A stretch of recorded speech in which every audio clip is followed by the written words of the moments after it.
পাড়ার মসজিদে ফজরের দিন, ফজরের সময় ঠান্ডা পানি দিন 2 রাকাত নামাজ সালাত আদায় করবে। ফজরের নামাজ জোরে বলেন কয় রাকাত?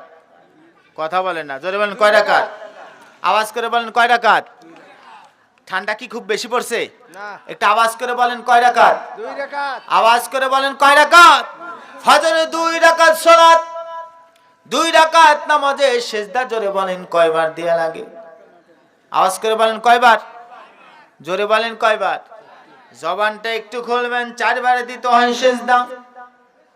আল্লাহ পাক রব্বুল আলামিন ডাক দিয়ে বলে, জিবরাইল আমিন রে, তুমি তো মনে করেছো 40,000 বছর সিজদায় পড়ে রইলাম, কত সম্মান আর মর্যাদা। তবে কথা ঠিকই, তোমার সম্মান আর তোমার মর্যাদা আমি আল্লাহ পাক দুনিয়ার জমিনে দিয়ে দেব। শুধু তাই নয়, আমার কাছেও দিয়ে দিব। আমি আল্লাহ পাক তোমাকে ফেরেশতাদের সর্দার বানায় দিলাম। জোরে বলেন আল্লাহু আকবার। যেই জিবরাইল আমিন আলাইহিস সালাতু ওয়াস সালাম আল্লাহর নবী রাহমাতুল লিল আলামিনের কাছে এই 30 পারার কোরআনুল কারীমটা আমার আল্লাহ পাকের পক্ষ থেকে আমাদের নূর নবী মুহাম্মদুর রাসূলুল্লাহ আখিরি জামানার পয়গম্বর বিশ্ব নবী রাহমাতুল লিল আলামিন নবীজির কাছে লেনদেন করতেন। উনি ছিলেন বার্তাবাহক। জোরে বলেন সুবহানাল্লাহ। জিবরাইল আমিনকে বলা হলো, জিবরাইল আমিন শোনো, এমন একটা সময় আসবে দক্ষিণ রাঙ্গালিয়াবাসী তারা যে মসজিদ করেছে, শীতের দিনে ঠান্ডা পানি দিয়ে তারা ওযু করে যখন ফজর 2 রাকাত সালাত আদায় করবে, জিবরাইল রে শোনো, যখন তারা প্রথম নম্বরের সিজদা প্রদান করবে, আমি আল্লাহ পাক প্রথম সিজদার সম্মান এত দিব, প্রথম সিজদার মর্যাদা এমন দিব, জিবরাইল আমিন রে, তুমি 40,000 বছর পর্যন্ত সিজদায় পড়ে আছো, 40,000 বছর পর্যন্ত সিজদা দিয়েছো, জিবরাইল আমিন তোমার 40,000 বছরের সিজদা আর আমার আখিরি জামানার পয়গম্বরের উম্মতদের একটি সিজদা, তোমার 40,000 বছরের সিজদার চেয়ে আমার আখিরি জামানার পয়গম্বরের একজন আদনা আছে, আদনা উম্মতের একটা সিজদার দাম আমি আল্লাহ রাব্বুল আলামিনের কাছে বেশি। আওয়াজ করে বলেন একবার আল্লাহু আকবার। আল্লাহু আকবার। আমার প্রিয় ভাইরা বলেন তো, নামাজ আদায় করবার দরকার আছে না নাই? জোরে বলেন আছে না নাই? দুনিয়ার জমিন রঙিন মনে হলেও দুনিয়ার জমিন তো কেমন রঙিন। ধোঁকাবাজের দুনিয়ায় এত রঙিন সাজে সাজার দরকার নাই। আখিরাতের জন্য আমাদের নামাজ আদায় করে নেক আমল করে আল্লাহর কাজ করে রাসূলের কাজ করে দ্বীনের কাজ করে, জোরে বলেন তো কবর জগতে যাওয়ার দরকার আছে না নাই? আমার প্রিয় ভাইরা গভীরভাবে লক্ষ্য করেন, দুনিয়াতে তো আমরা এমন খেল তামাশার মধ্যে মত্ত আছি যে অনেক মানুষ পাওয়া যায় তারা নামাজ পড়ার দিকে আহ্বান করে, আবার কিছু মানুষ পাওয়া যায় তারা নামাজ থেকে মানুষকে দূরে রাখার চেষ্টা করে। গান বাদ্যযন্ত্রের দুনিয়া থেকে অভাব আছে? জোরে বলেন। আগে করো রে মন আখেরের কাম, ধ্যান যোগে হয় দিলের নামাজ, ও তোমার পাঞ্জে গানা নামাজ পড়া লাগবে না। আমরা 5 ওয়াক্ত সালাত আদায় করি, আর কিছু বন্ধ বেঈমান নাস্তিক আছে যারা মানুষদেরকে নামাজ থেকে দূরে রাখার পায় তারা করে। কথা বলেন ঠিক কিনা? আছে না ভাই? আগে আখেরের কাম করব, নামাজ দরকার নাই, ধ্যান যোগেই সব নামাজ। আমি আপনি 5 ওয়াক্ত সালাত জামাতে আদায় করবার জন্য রাঙ্গালিয়া দক্ষিণ পাড়া বাইতুন নূর জামে মসজিদে দান করি। ফজরে যখন মুয়াজ্জিন সাহেব আযান দেয় আর ঘুমের মধ্যে থাকি না, ঘুম থেকে উঠে মসজিদে চলে আসি, হুজুরের পিছনে আমরা 2 রাকাত ফরজ সালাত আদায় করি। কথা বলেন ঠিক কিনা? যখন ফজরের নামাজ আপনার জামাতের সহিত আদায় হয়ে যাবে, আল্লাহর হাবিব বলেন, আমি আল্লাহর হাবিব বলতেছি, আমার এই উম্মতের হাতে ইসলামের ঝান্ডা মহান আল্লাহ রাব্বুল আলামিন উঠায় দেয়। জোরে বলেন আল্লাহু আকবার। এই রাঙ্গালিয়াবাসীদের এই এলাকায় কিন্তু লোকের অভাব নাই। জোরে বলেন লোকের অভাব আছে? কিন্তু আজকে জালসার দিকে তাকালে দেখা যায় এলাকার মানুষ আসলে বিরাট প্যান্ডেলও ভরে যেত।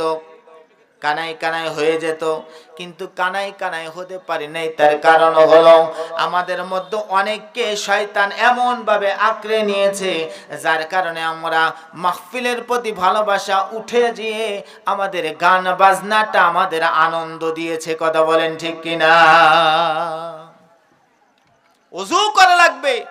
নামাজ আদায় করার পূর্বে উত্তম রূপে ওযু যদি না করতে পারি তাহলে নামাজ আদায় করা সম্ভব জোরে বলেন হবে নাকি? হ্যাঁ, সেটাও আবার কিছু ভণ্ড লোকেরা বলে যে তোমার এই ওযু করার দরকার নাই, দিল পরিষ্কার হলেই নামাজ হবে। বলেন তো, দিল পরিষ্কার তো লাগবেই, কিন্তু ওযু ছাড়া নামাজ হবে?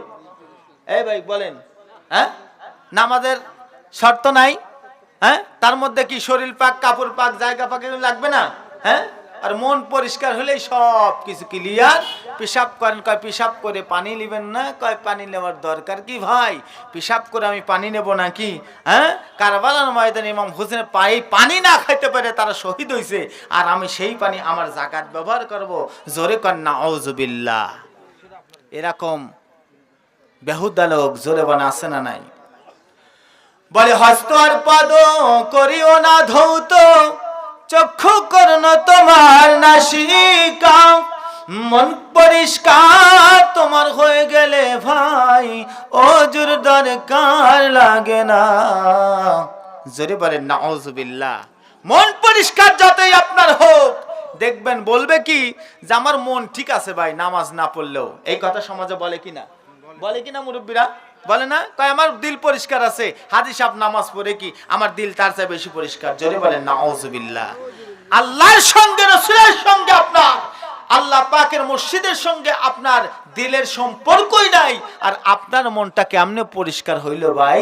বোঝা গেল যে আপনার মতো নোংরা মন আর পৃথিবীর কার হতে পারে না। আওয়াজ করে বলেন, কথা বলেন ঠিক কিনা? আমার প্রিয় ভাইরা, আল্লাহর জিকির যার অন্তরের মধ্যে আছে, আল্লাহ তাআলার জিকির যার হৃদয়ের মধ্যে আছে, ওই হৃদয়খানা জাগ্রত থাকবে।